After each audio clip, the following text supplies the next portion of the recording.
하나님의 말씀 가운데 나오신 모든 미랄의 성도님들을 주님의 이름으로 축복합니다. 오늘 주시는 하나님의 말씀이 듣는 모두에게 놀라운 능력이 되는 귀한 하루 되시기를 간절히 원합니다. 오늘 말씀은 요한복음 2장 13절에서 25절까지의 말씀입니다. 유대 사람의 유월절이 가까워져서 예수께서 예루살렘으로 올라가셨다. 그는 성전 뜰에서 소와 양과 비둘기를 파는 사람들과 돈 바꾸어주는 사람들이 앉아있는 것을 보시고 노끈으로 채찍을 만들어 양과 소와 함께 그들을 모두 성전에서 내쫓으시고 돈 바꾸어주는 사람들의 돈을 쏟아버리시고 상을 둘러 엎으셨다. 비둘기 파는 사람들에게는 이것을 걷어치워라. 내 아버지의 집을 장사하는 집으로 만들지 말아라 하고 말씀하셨다. 제자들은 주님의 집을 생각하는 열정이 나를 삼킬 것이다 하고 기록한 성경 말씀을 기록하였다. 유대 사람들이 예수께 물었다. 당신이 이런 일을 하다니 무슨 표징을 우리에게 보여주겠소? 예수께서 그에게 말씀하셨다. 이 성전을 허물어라. 그러면 내가 사흘 만에 다시 세우겠다. 그러자 유대 사람들이 말하였다. 이 성전을 짓는 데에 46해나 걸렸는데 이것을 사흘 만에 세우겠다고요? 그러나 예수께서 성전이라고 하신 것은 자기 몸을 두고 하신 말씀이었다. 제자들은 예수께서 죽은 사람들 가운데서 살아나신 뒤에야 그가 말씀하신 것을 기억하고서 성경 말씀과 예수께서 하신 말씀을 믿게 되었다. 예수께서 유월절에 예루살렘에 계시는 동안에 많은 사람이 그가 행하시는 표징을 보고 그 이름을 믿었다. 그러나 예수께서는 모든 사람을 알고 계시므로 그들에게 몸을 맡기지 않으셨다. 그는 사람에 대해서는 어느 누구의 증언도 필요하지 않으셨기 때문이다. 그는 사람의 마음속에 있는 것까지도 알고 계셨던 것이다. 잔치의 필수인 포도주가 떨어져 자칫 잔치가 멈추게 될 뻔한 상황 속에서 예수께서는 물로 포도주를 만드셔서 그 잔치가 예전보다 더욱 풍성하고 즐거운 잔치가 되게 하셨습니다. 하나님과 인간의 관계가 끊어져 이젠 더 이상 아무런 소망이 없어 보였지만 하나님께서는 예수를 보내셔서 하나님과의 관계를 회복시키시는 분이심을 증명하셨습니다. 하나님과 인간의 중보자 되심을 보여주셨습니다.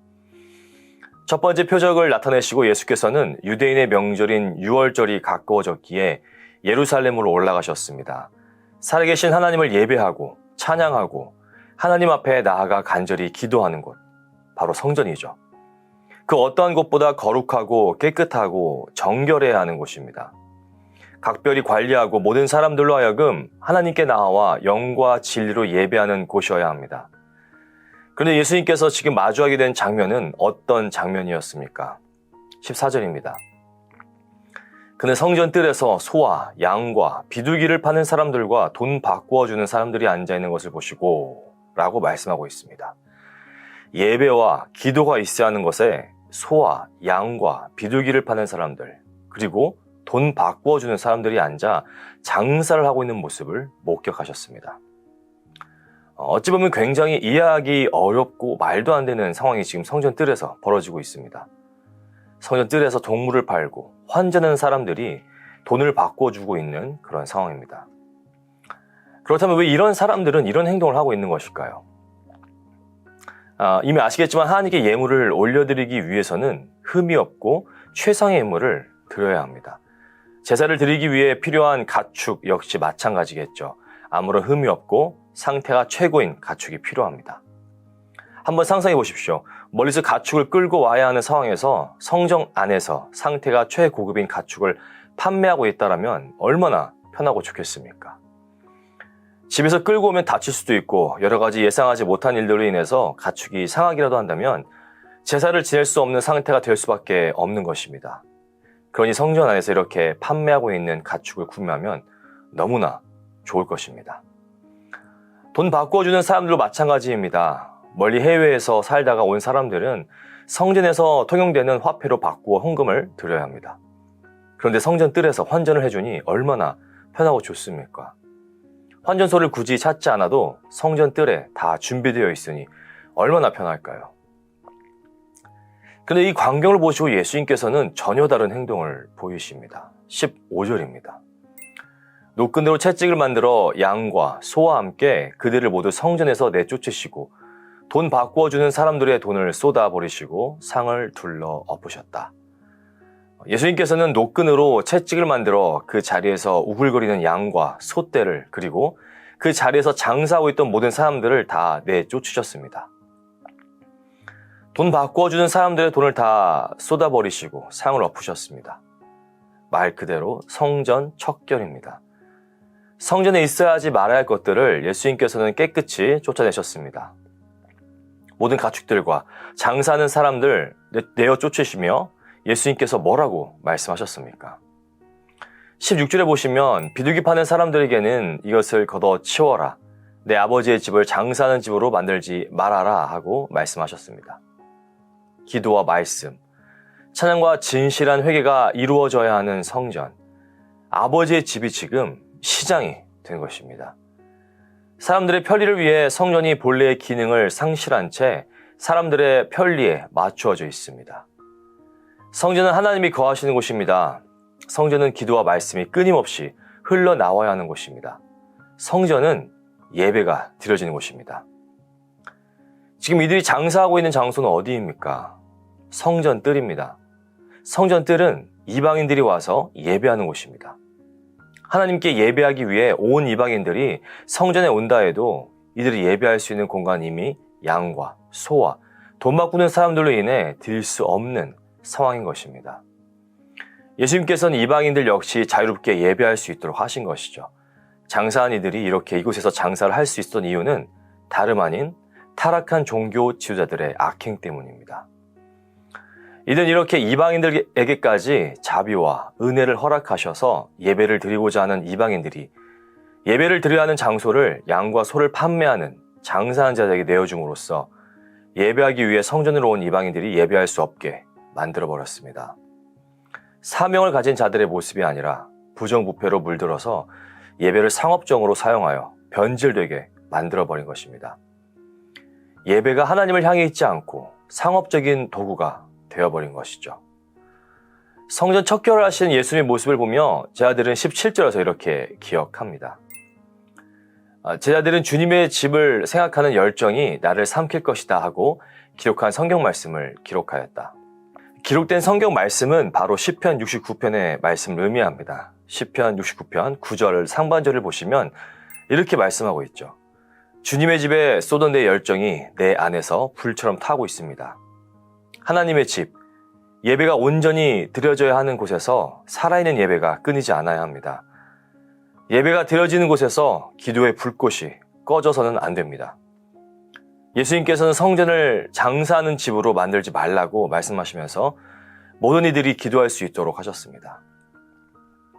예수님의 모습을 보며 유대인들은 예수님께 묻습니다. 당신이 이런 일을 하다니 무슨 표징을 우리에게 보여주겠냐라고 묻죠. 예수님께서는 이렇게 말씀하셨습니다. 이 성전을 허물어라. 그러면 내가 사흘 만에 다시 세우겠다. 이 답변에 유대인들은 20절에서 이렇게 반응합니다. 그러자 유대 사람들이 말하였다. 이 성전을 짓는 데에 46해나 걸렸는데 이것을 사흘 만에 세우겠다고요? 이들은 지금 예수님과 같은 페이지에 있지 않았습니다. 이들은 지금 눈에 보이는 건물, 46년이나 걸려 완성된 성전 건물을 보고 있었습니다. 하지만 예수님께서는 눈에 보이는 가시적인 건물을 말씀하신 게 아니었죠. 예수님께서는 자기 몸을 두고 하신 말씀이었습니다. 성전은 곧 예수님의 몸이라는 말씀이죠. 유대인들에게만 허락된 곳이 아니라 이방인들에게까지 예수님께서는 구원의 문을 열어주셨습니다.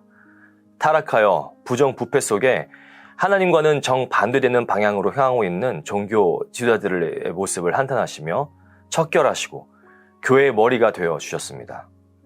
열방을 향해 구원의 문을 열어 하나님의 자녀가 될 수 있는 권세를 우리에게 허락해 주셨습니다.